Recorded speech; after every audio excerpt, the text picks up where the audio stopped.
Taj, sećam se, 5. razred osnovne škole, ta za veliki odmor jede pola hleba, pola litre jogurta i malo salame pod rigušem. Pod rigušem. Ko moj ujak sa građevine, jel, šta ne?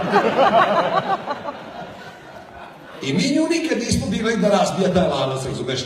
Hoćete li rata? Ko da pita Ivano će li rata? Ne smeš da ona razbija jebote, znaš?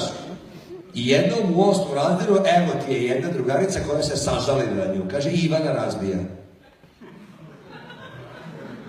Sreće da ste vidjeli. Ja? Da. Ja, majke mi, ja sad... Ona ne zna kako šta je njela. Pa se sprema, znaš, ja sam... Pa dune, ko pikolo. Samo iz prašine izađe... Ali koji jebote ide ka meni. Mislim, nije baš ka meni, tu je